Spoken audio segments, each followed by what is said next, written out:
آج میں آپ کو ایک یونیک قسم کا ماربل ٹیکسچر بنانے کا طریقہ بتاؤں گا۔ بالکل نیا ڈیزائن ہے، انشاءاللہ آپ کو پسند آئے گا۔ بسم اللہ الرحمن الرحیم۔ السلام علیکم میرے پیارے دوستو، آپ دیکھ رہے ہو میرا یوٹیوب چینل 3D عدنان سمی پالش۔ تو جی جناب، آپ نے جس جگہ پہ بھی یہ ماربل ٹیکسچر بنانا ہے تو آپ نے پہلے نمبر پہ ٹیپ لگا لینی ہے آدھی انچی والی۔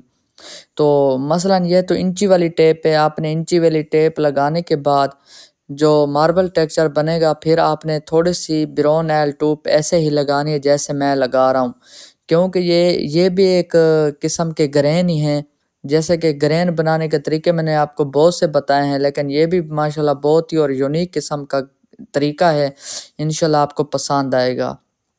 تو میرے پیارے دوستو، آپ نے گرے ایل ٹوب بنانی ہے، اسی طرح آپ ایل ٹوب لگاتے جاؤ گے گدی کے ساتھ، اور نیچے جو ہے ماربل ٹیکسچر ماشاءاللہ بن کے تیار ہو جائے گا۔ تو میری پیاری بہنیں، آپ ایسا ماربل ٹیکسچر اگر اپنے فرنیچر کے اوپر، آپ کا گھر میں کوئی پرانا فرنیچر ہے، آپ اس کے اوپر یہ ماربل ٹیکسچر بنانا چاہتے ہو تو انشاءاللہ کوئی مسئلہ نہیں ہے، انشاءاللہ آپ بنا سکتے ہو۔ تو آپ نے اتنا کرنا ہے کہ آپ نے نیچے جو ہے بیس آپ نے پینٹ کی بنا لیں۔ اگر آپ نے بیس پینٹ کی بنا لینی ہے تو پھر آپ لگا سکتے ہو وارنش، کیونکہ آخر میں اس کے اوپر وارنش لگے گی، کیونکہ وارنش کے ساتھ ہی یہ مضبوط ہو جائے گا، نہیں تو جو ایل ٹوب پہ یہ اترتی رہتی ہے ہاتھ کے ساتھ۔ تو میرے پیارے دوستو، اگر آپ نیچے ڈیکو پینٹ کی بیس بناتے ہو، مثلاً آپ ڈیکو کا کلر لگاتے ہو، تو اس کے اوپر پھر آپ ہارڈنر یا لیکر لگا سکتے ہو۔ تو میرے پیارے دوستو اور میری پیاری بہنیں، اگر مزید بھی آپ مجھ سے معلومات لینا چاہتے ہو تو انشاءاللہ آپ میرے واٹس ایپ نمبر پہ رابطہ کریں، میں آپ کو سارا ڈیٹیل کے ساتھ سمجھا دوں گا۔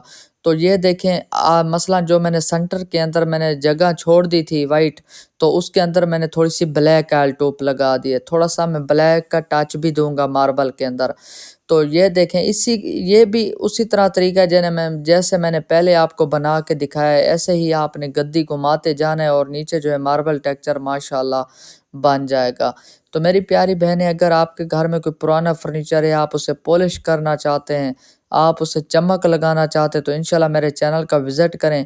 آپ کو پالش بنانے کا طریقہ، سندرس بنانے کا طریقہ، چمک بنانے کا طریقہ، انشاءاللہ سارا ڈیٹیل کے ساتھ انشاءاللہ آپ کو کام ملے گا۔ آپ اپنا پرانا فرنیچر خود پالش کر سکو گے، آپ کو کاریگر کو بلانے کی کوئی ضرورت نہیں ہے۔ اگر کاریگر آئے گا یا 20,000 یا 25,000 لے کے چلا جائے گا۔ تو انشاءاللہ اگر میرے چینل کے اوپر نیا ہے تو پلیز سبسکرائب بھی کرنا اور بیل آئکن بھی دبانا، تاکہ میری ہر نئی آنے والی ویڈیو آپ تک آسانی تک پہنچتی رہے۔ اللہ حافظ۔